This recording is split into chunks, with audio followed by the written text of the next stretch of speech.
restricciones a algunas figuras, como una denominada acuerdos reparatorios, por ejemplo, y un elemento además que a estos efectos se vincula pues con lo que es la duración que pueden tener los procesos, es que en la formulación inicial del código el fiscal del Ministerio Público tenía 20 días para presentar un acto conclusivo al término de la investigación si había una persona que estaba privada de su libertad, y esos 20 días se convirtieron en 30 en una de las reformas, con una posibilidad de prórroga de 15 días adicionales, lo que quiere decir que incluso se verificó el establecimiento de un plazo prácticamente de más del doble.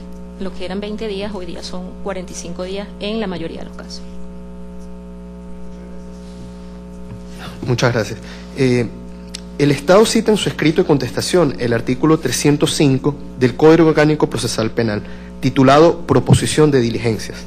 Al respecto, ¿podría usted explicar si el Ministerio Público tiene discrecionalidad para llevar a cabo las diligencias de la investigación y cómo debe entenderse el principio de oficialidad?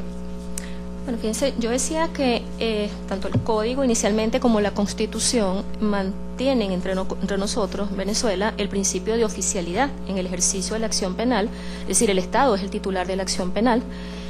A partir de la entrada en vigencia del Código, es el fiscal quien ejerce la acción en nombre del Estado. Y en los casos de delitos de acción pública, tanto el Código que rige el procedimiento penal como la Ley Orgánica del Ministerio Público le asignan al fiscal la responsabilidad de investigar y hacer constar todos los hechos y todas las diligencias que sean necesarias, tanto para el esclarecimiento de los hechos como para la identificación de los posibles autores o partícipes. Ciertamente, la legislación procesal venezolana pues permite que el imputado o la víctima puedan solicitarle al fiscal del Ministerio Público la práctica de actos de investigación o de diligencias de investigación. Y el fiscal debe evaluar pues si esas diligencias solicitadas son necesarias, son útiles o son pertinentes, y en función de ello pues acordará o no su práctica. Es decir, puede el fiscal negarse a la práctica de esas actuaciones, ¿verdad?, si estima que no tienen vinculación o no son necesarias a los efectos de la investigación que él realiza. Eso, por supuesto, no releva al Ministerio Público de investigar y hacer constar todas las circunstancias, como decía inicialmente, y en el caso de que el fiscal no se pronuncie ante la solicitud que se le formule o que la niegue, pues el solicitante va a tener la posibilidad, la ley le reconoce el derecho de acudir ante un juez de control, para que el juez evalúe la pertinencia o no de la diligencia solicitada. Gracias. ¿Cuáles son los supuestos por los cuales se pudiera solicitar el allanamiento de una vivienda según el artículo 210 del Código Orgánico Procesal Penal? Bueno, en primer lugar hay que recordar que la Constitución venezolana establece que el allanamiento solamente se puede realizar previa orden judicial. Esa orden judicial debe ser solicitada por el fiscal del Ministerio Público ante un juez de control, pero también se contempla la posibilidad de que en casos excepcionales, urgentes o necesarios, los órganos de policía puedan requerir ellos directamente al juez esa autorización. En todo caso, eso tiene que hacerse constar en las actas, ¿no? Nuestra legislación establece dos casos de excepción en los que se podría prescindir de esa orden judicial.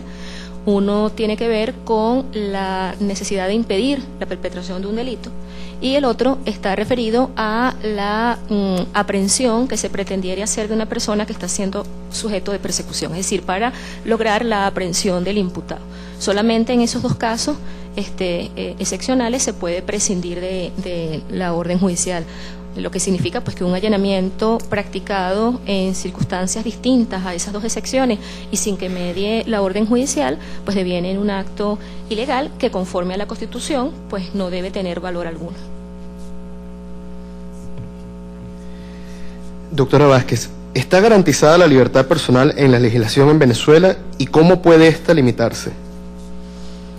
Bueno, nuestra Constitución contempla solamente dos posibles supuestos de limitación a la libertad personal. Uno, siempre que medie una orden judicial, y otro en casos de delito flagrante, ¿no? En eso hay un cambio importante en la legislación venezolana que se experimentó con la entrada en vigor de la Constitución de 1999. Hay que recordar que la Constitución anterior que nos rigió pues durante muchísimo tiempo, que data del año 1961, contemplaba adicionalmente a esos dos supuestos, orden judicial y casos de flagrancia, la posibilidad de que las autoridades de policía, por razones de necesidad o urgencia, pudieran practicar aprehensiones. Esa posibilidad fue excluida con la entrada en vigencia de la nueva Constitución. En ese sentido, pues el Código Orgánico Procesal Penal, que a estos efectos es preconstitucional, desarrolló muy bien esa garantía inicialmente. Sin embargo, pues como decía en mi intervención inicial, esto ha sido mermado un poco a lo largo de la aplicación del código, producto de las diferentes reformas que se han experimentado, visto que se han ido incorporando algunas razones de carácter sustantivo para permitir la privación de libertad durante el proceso y no las típicas razones procesales, que son las que se justificarían en este caso, como por ejemplo se ha incorporado como un supuesto para posibilitar la privación de libertad durante el proceso, la referencia a la posible pena que el delito pudiera merecer. ¿En qué casos puede un fiscal del Ministerio Público decretar el archivo fiscal? Fíjese, el fiscal del Ministerio Público, como director de la fase preparatoria o fase de investigación, debe primero concluir la investigación, dice la ley, con la diligencia que el caso requiera. Y el fiscal tiene la posibilidad, una vez que ha realizado una investigación que debe ser exhaustiva, pues diligente, puede concluir esa primera etapa a través de 3 actos conclusivos. El propio Ministerio Público, en sus diferentes dictámenes, en su doctrina, y así que ha quedado plasmado en informes anuales presentados por el fiscal o la fiscal general de la República de manera anual, está en la obligación de contar con el resultado de todas y cada una de las diligencias ordenadas a los efectos de poder presentar un acto conclusivo. Uno de esos actos es el archivo fiscal, otro es el sobreseimiento o la solicitud de sobreseimiento, y el otro acto conclusivo es la acusación. El archivo fiscal, que es decretado por el fiscal del Ministerio Público, procede cuando en criterio del Ministerio Público de la investigación no emerge un fundamento serio para el enjuiciamiento de una persona. En esos casos el fiscal pues debe decretar el archivo fiscal y está en la obligación de notificarle a la víctima ese decreto de archivo. La víctima tiene la posibilidad de acudir ante el juez de control si está en desacuerdo con el archivo fiscal decretado, y el juez tendrá que evaluar pues la pertinencia de la solicitud de la víctima, y si considera que la víctima tiene razón, la ley establece un trámite según el cual el fiscal el juez debe remitirle al fiscal superior, que es un fiscal que existe en cada uno de los estados de Venezuela, y una especie de enlace entre el fiscal general y los fiscales del proceso, que intervienen en las diferentes etapas del proceso, y ese fiscal pues tendría que remitirle las actuaciones a otro fiscal, a su vez, para que él resuelva lo conducente. El archivo deja abierta la posibilidad de que pueda reabrirse la investigación. Tratándose de un archivo fiscal, el fiscal no requiere autorización para abrir nuevamente la investigación. Lo que sí sucede con otra figura que establece nuestro código, que se llama archivo judicial, y allí sí haría falta una autorización. Pero en el caso del archivo fiscal, el fiscal podría reabrir la investigación y la víctima también puede solicitar pues la reapertura. ¿Y el archivo fiscal interrumpe los lazos de prescripción en los casos de violaciones a derechos humanos? En ningún caso el archivo fiscal interrumpe los lapsos de prescripción. Además, hay que recordar que conforme a nuestra Constitución, las violaciones de derechos humanos, las acciones para enjuiciar las posibles violaciones a los derechos humanos son imprescriptibles. Gracias. ¿Cuál es el efecto de la denominada Ley de Extinción de la Acción Penal?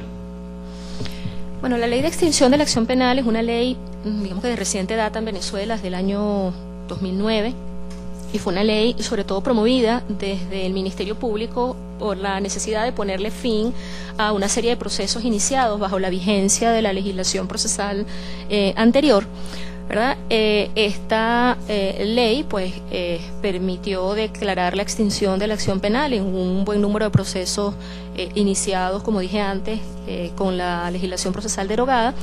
en causas donde no había una persona identificada, etcétera, pero bueno, en orden a ser coherente con lo que establece la Constitución, dejó claramente establecido que no es posible decretar esa extinción de la acción en las causas por violaciones a los derechos humanos. Doctora Vázquez, en su opinión, ¿cómo debe ser aplicada la ley de víctimas, la ley de protección de víctimas en casos de ejecuciones por parte de cuerpos policiales?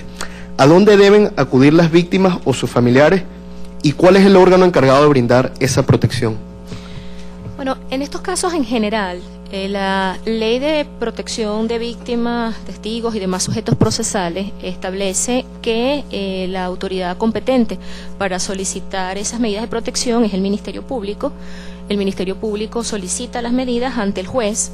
La competencia del juez varía dependiendo de la etapa del proceso en la que se haga necesario solicitar esas medidas de protección. En todo caso, pues debe el Ministerio Público, dice la ley, que debe requerir la colaboración del Poder Ejecutivo a través del ministerio que corresponda. Esto básicamente pues tiene que ver con la colaboración de los órganos policiales en orden a poder apoyar pues al Ministerio Público en las medidas a las que se refiere la ley. Una vez que el tribunal, que es la autoridad competente para acordar la medida, efectivamente la acuerda, tiene que notificar su resolución al organismo y a quien va a asignar el cumplimiento de la medida y realizar el seguimiento y cumplimiento de la misma, ¿no?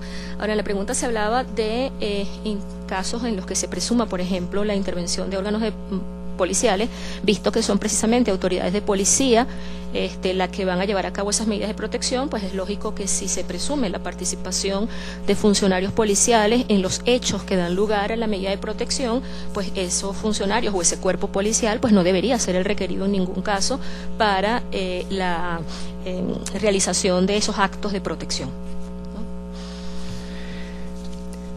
¿Qué impacto tuvo la entrada en vigor del nuevo Código Orgánico Procesal Penal de 1999 para los casos que habían iniciado anteriormente? En el presente caso, la muerte de Benito Barrios ocurrió en agosto de 1998. Sí, bueno, como decía antes, para ese momento pues estaba vigente todavía la legislación anterior y bueno, yo presumo que desde agosto del año 98, que tuvo lugar ese hecho, hasta julio del año 99, casi un año más tarde, que entra en vigencia el Código Orgánico Procesal Penal, pues deben haberse practicado una serie de actos conforme a la legislación vigente para la época. El nuevo código, como es lógico, pues estableció una regulación, un régimen de transición que permitiera el pase de las causas iniciadas bajo la vigencia de la legislación anterior al nuevo esquema procesal. Y en este sentido, pues dependiendo de la etapa en la que se encontrara la causa, se debería remitir a una fiscalía de transición, se debería remitir a un tribunal de transición. Entiendo que en el caso del señor Benito Barrios, en el mismo mes de julio del año 99, se remitió la causa a una fiscalía para el régimen transitorio.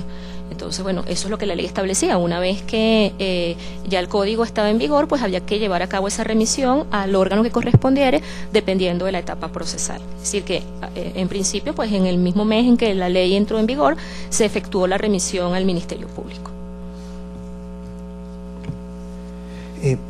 Doctora Vázquez, para este peritaje, ¿usted conoció la documentación de los casos de la familia Barrios?